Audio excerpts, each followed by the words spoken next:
Were you at any point told that there might be an inevitable program with you and Hogan down the line, or? Never. No, okay. That was never even discussed. No. I always wanted to work with him.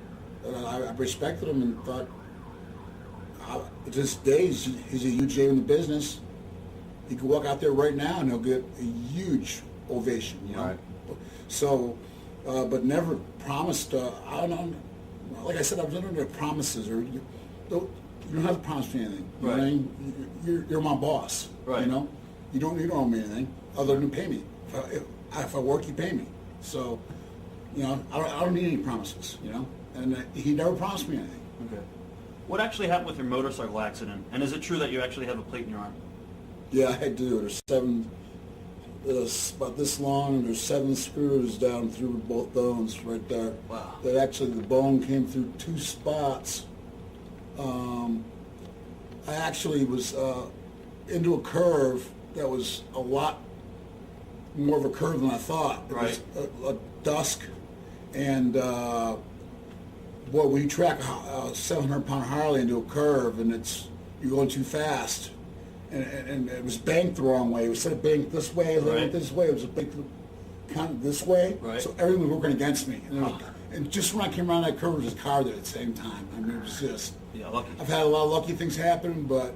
and I was lucky to survive that. I mean, I was head on with the car, man. I mean, I flew off that motorcycle like a space rocket. I mean, I must have flipped 15, 20. I felt like it was the only way I can describe it, I felt like it was on a dryer or a washer machine.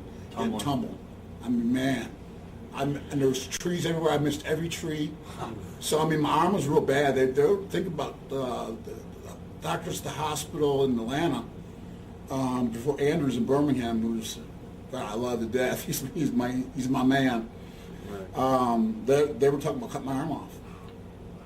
Because it was so bad, because it said all your nerves run through here, and with both bones sticking out like that, I had a double compound fracture and dislocated elbow. They said he'll never have full feeling in his hand again. I've never had any loss of mobility or strength in my right hand, left hand, or anything. So and even Andrew said, I did surgery, but the rest is with luck and Mother Nature and God. Right. Know? How long did they tell you were going to be out for?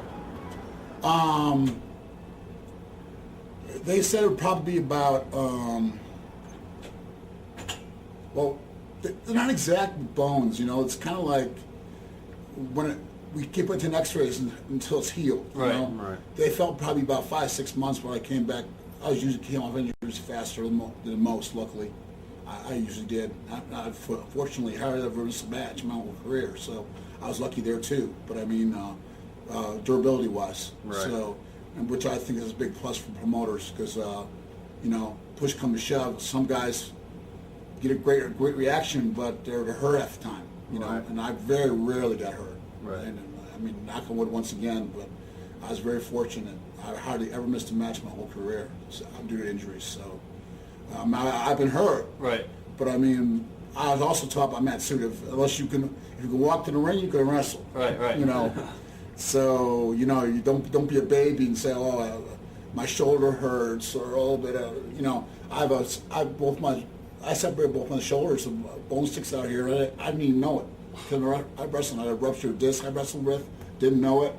You know, I was taught that, last brought in that if you're hurt, but if you can still like walk to the ring, you still, the crowd shows up, you're advertised, you do it, you know, Right. kind of attitude, you know.